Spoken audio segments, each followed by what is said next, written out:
पिछले पार्ट में हमने देखा कि कैंग सिस्टम स्क्रीन से कुछ सवाल पूछता है और सिस्टम स्क्रीन उसे यस और नो में जवाब देती है। तब कैंग को पता चलता है कि उसे यहाँ पर पॉइंट कमाने के लिए लाया गया है और इसके बाद कैंग को सिस्टम स्क्रीन द्वारा एक क्वेस्ट दी जाती है जिसमें उसे 5000 पॉइंट कमाने के लिए बोला जाता है और उसके रिवार्ड में उसे एक स्टार स्किल देने का बोला जाता है। तो कैंग किम से मिलने के लिए इनमें चला जाता है और उसे इस बारे में बता रहा होता है। इस चैप्टर की शुरुआत में हम देखते हैं कि इनके अंदर से जोर से आवाज आ रही होती है क्या।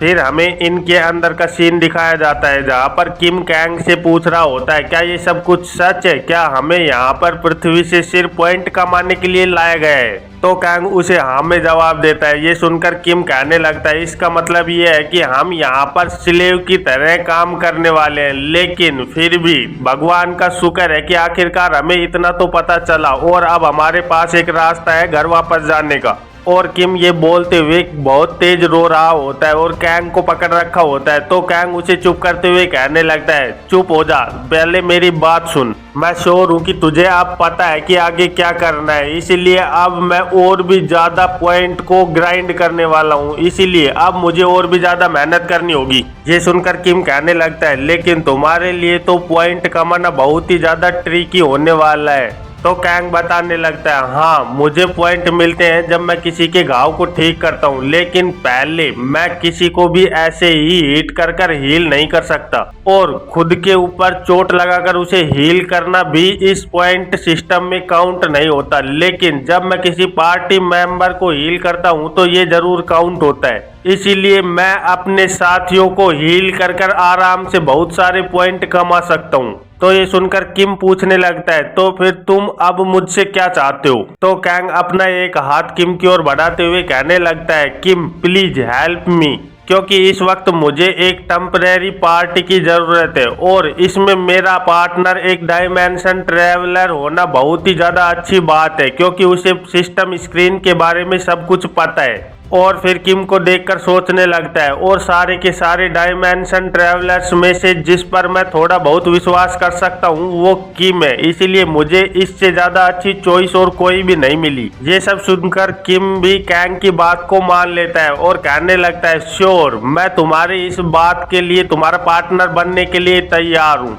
किम की हाँ सुनकर कैंग मन में सोचने लगता है मुझे पता था चाहे कुछ भी हो जाए लेकिन ये पक्का ही हाँ कहने वाला है क्योंकि ये कभी भी मुझे किसी भी चीज के लिए मना नहीं करता। तभी कैंग देखता है कि किम एक चाकू को लेकर अपने हाथ के ऊपर मारने वाला होता है और कह रहा होता है मैं पक्का ही तुम्हारे लिए ये सैक्रिफाइस दे सकता हूँ, इसीलिए तुम्हें ज्यादा चिंता करने की जरूरत नहीं है। ये सुनकर कैंग थोड़ा कंफ्यूज हो गया होता है और कहने लगता है एक आखिरकार तू कर क्या रहा है, एक मिनट रुक। पर कैंग के रोकने से पहले ही किम चाकू से अपने हाथ के ऊपर मार देता है जिसकी वजह से उसे बहुत ही ज्यादा दर्द हो रहा होता है और वो चिल्लाते हुए कह रहा होता है हरी अप, जल्दी से मुझे हील करो डॉक्टर कैंग, क्योंकि तुम जल्दी से मुझे हील करोगे तो तुम्हें बहुत सारे पॉइंट मिलने वाले हैं। ये सुनकर कैंग सीरियस होते हुए कहने लगता है मैंने तुम्हें पहले नहीं बताया क्या कि सेल्फ हार्म के द्वारा मैं पॉइंट नहीं कमा सकता। नेक्स्ट सीन में हम देखते हैं कि कैंग ने किम के हाथ को हील कर दिया होता है। तो किम कह रहा होता है ठीक है मैं सब कुछ समझ गया हूँ, इसका मतलब ये है कि हमें जैसे हम हमेशा करते हैं वैसे ही मॉन्स्टर्स को हंट करना होगा, मैं सही कह रहा हूँ ना। और हम देखते हैं कि वो दोनों ऐसे ही बातें करते हुए एडवेंचरर गिल्ड की ओर जा रहे होते हैं। तो जैसे ही वो गिल्ड के अंदर घुसते हैं तो उनके सामने रिसेप्शनिस्ट खड़ी हुई होती है और वो उन्हें वेलकम करने लगती है, लेकिन अचानक से वो कुछ देखकर बहुत ही ज्यादा चौंक जाती है और वो और किसी को नहीं बल्कि कैंग को देखकर चौंकती है और सोचने लगती है ये तो क्वेस्ट क्रशर है और इस बार तो ये अपने दोस्त के साथ आया है, इसे एक बार देखो तो ये कितना ज्यादा एक्साइटेड लग रहा है दूसरों की क्वेस्ट को लेने में। लेकिन आज चाहे कुछ भी क्यों ना हो जाए मैं इसको एक भी हीलर रिक्वेस्ट को नहीं देखने दूंगी। इधर हम किम को देखते हैं जो कि कैंग से कह रहा होता है डॉक्टर कैंग आखिरकार ये इतनी ज्यादा अपसेट क्यों लग रही है। तो कैंग उसे बताने लगता है ये बहुत ही ज्यादा लंबी स्टोरी है, इसीलिए तुम्हें इसके ऊपर ज्यादा ध्यान देने की जरूरत नहीं है, हमें सीधे क्वेस्ट बोर्ड की तरफ जाना चाहिए। और फिर कैंग और किम दोनों क्वेस्ट बोर्ड की तरफ चल जाते हैं और वहां पर अपने मतलब की क्वेस्ट को चेक करने लगते हैं। तो कैंग कहने लगता है किम एक बार इस रिक्वेस्ट को देखो, यहाँ पे बहुत सारी ऐसी क्वेस्ट है जो कि बेलरोटो माउंटेन रेंज से जुड़ी हुई हैं। इसका मतलब ये है कि वहाँ पर बहुत बड़ा कुछ हो रहा है। तो किम बताने लगता है ओह मैंने सुना है कि वहाँ पर एकदम से बहुत ही ज्यादा मॉन्स्टर आ गए हैं और वो संख्या में लगातार बढ़ते ही जा रहे हैं। तभी पीछे से गिल्ड की वो लड़की आकर उन लोगों को कहने लगती है बेलरोटो माउंटेन में साल के इस समय मॉन्स्टर ऐसे ही बहुत ज्यादा संख्या में आते हैं, इसलिए साल के इस वक्त एडवेंचरर गिल्ड जितनी ज्यादा रिक्वेस्टों को ले सके उतनी रिक्वेस्टों को लेता है और तुम वहां पर जाकर एडवेंचरर गिल्ड द्वारा सेट किए गए कैंप को भी यूज कर सकते हो अगर तुम इंटरेस्टेड हो तो। ये सुनकर कैंग भी खुश हो जाता है और सोचने लगता है एक बेस कैंप, वहां पर तो बहुत सारे एडवेंचरर होंगे और ये तो पक्का ही है कि वो अगर मॉन्स्टर के साथ फाइट करेंगे तो वो घायल तो होंगे ही, इसलिए ये पॉइंट मेरे लिए बहुत ही ज्यादा अच्छा है क्योंकि मैं वहां से बहुत सारे पॉइंट आराम से कमा सकता हूँ। और फिर कैंग कहने लगता है श्योर मैं ये रिक्वेस्ट लेने वाला हूँ। कैंग की बात सुनकर वो लड़की भी बहुत ही ज्यादा खुश हो जाती है क्योंकि अब उसे हीलर रिक्वेस्ट देने की कोई भी जरूरत नहीं है और वो जल्दी से उन रिक्वेस्ट को कंफर्म कर देती है और कहने लगती है गुड लक सर, तुम्हारी इस रिक्वेस्ट को कंफर्म कर दिया गया है, अब आप सीधे माउंटेन की तरफ जा सकते हैं। और फिर यहाँ से सीन कट होकर हमें बेलरोटो माउंटेन रेंज की सीन दिखाया जाता है जहाँ पर बहुत सारे कैंप लगे हुए होते हैं और वहाँ पर कुछ लोगों को उनके कामों के बारे में बता रहे होते हैं। उनमें से एक बताने लगता है मेरा नाम वेरसैलो है और बेस कैंप के अंदर हम आप जितने मॉन्स्टर मारते हो उसके बेस पर रिवार्ड देते हैं, इसलिए तुम यहाँ पर आराम से जितने चाहो उतने मॉन्स्टर मार सकते हो। वेस्टर्न रोड जहाँ से तुम लोग आए हो वो बहुत ही ज्यादा सेफ जगह हो सकती है, लेकिन मैं तुम्हें बता दूं ये जगह बहुत ही ज्यादा खतरनाक है और यहाँ पर चारों तरफ मॉन्स्टर बाढ़ की तरह आते हैं, इसीलिए मैं तुम्हें पहले ही बता देना चाहता हूँ कि जब भी तुम हंट करने के लिए जाओ तो पहले ही प्रिपरेशन करके जाना ताकि तुम अपने आप को घायल होने से बचा पाओ। फिर हमें कैंग और किम को दिखाया जाता है जहाँ कैंग अपने हाथ में क्रॉसबो को निकालते हुए किम से कह रहा होता है किम क्या तुम तैयार हो? तो किम भी हंसते हुए कहता है ऑफ कोर्स क्यों नहीं।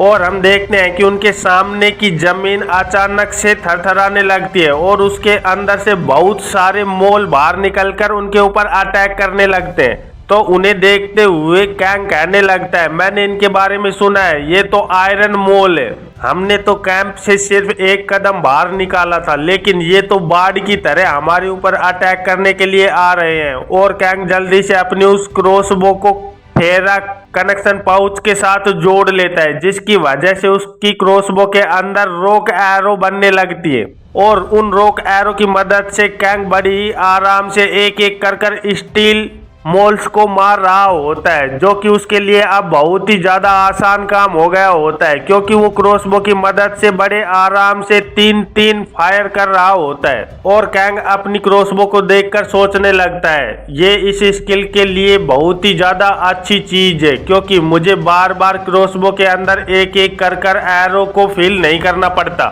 और इस क्रॉसबो की अच्छी क्वालिटी की वजह से इनका डैमेज भी जितना मैंने सोचा था उससे अधिक हो रहा है, इसीलिए ये मेरे लिए बहुत ही ज्यादा अच्छा वेपन है। तभी हम देखते हैं कि किम के पैर के पास से एक स्टील मोल निकलकर बाहर आ जाता है जिसे देखकर किम बहुत ही ज्यादा घबरा जाता है और चिल्लाते हुए कहने लगता है डॉक्टर कैंग। और हम देखते हैं कि उस स्टील मोल का निशाना कैंग होता है जो कि उसके ऊपर वार कर रहा होता है और उसका अटैक कैंग को लगने ही वाला होता है, लेकिन तभी किम जल्दी से उन दोनों के बीच में आ जाता है और इस वजह से वो अटैक किम को लग जाता है जिसे देखकर कैंग भी कहने लगता है आखिरकार तुम बीच में क्यों आ गई, तुम्हारी जान जा सकती थी।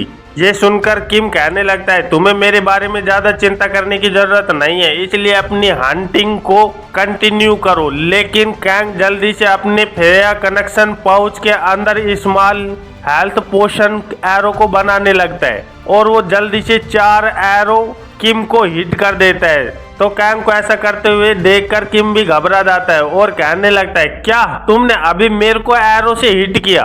आखिरकार तुम करना क्या चाहते हो? मैं तुम्हारा पार्टनर हूँ और तुम मुझे ही मारने पर उतारू हो गए हो। तो ये सुनकर कैंग कहने लगता है ये एक पोशन एरो है और मुझे लगता है कि इसने अच्छे से काम किया है। तो ये सुनकर किम भी कहने लगता है ये तो ठीक है, लेकिन मैं तेरा कोई गिनी पिग नहीं हूँ, इसीलिए ये एक्सपेरिमेंट मेरे ऊपर करना बंद कर। इसके बाद हम देखते हैं कि कैंग और किम दोनों ही वापस से हंटिंग पर लग जाते हैं और वो बड़े ही आराम से उन स्टील मोल्स को मार रहे होते हैं। और कुछ ही देर बाद हम देखते हैं कि वो बहुत सारे मॉन्स्टर्स को हंट कर चुके हुए होते हैं। और फिर हम देखते हैं कैंप का सीन, जहां कैंप में मॉन्स्टर गिनने वाली लड़की कह रही होती है क्या तुम दोनों ने मिलकर इतने सारों को पकड़ लिया? लेकिन ऐसा कैसे हो सकता है, क्योंकि ये जितने भी हैं वो सारे के सारे स्टील मोल्स हैं और ये बहुत ही ज्यादा स्ट्रोंग होते हैं। तो ये सुनकर कैंग कहने लगता है क्या ये आयरन मोल्स नहीं है, इसीलिए किम को चोट लग गई थी, नहीं तो ये आयरन मोल्स को बड़े ही आराम से संभाल सकता है।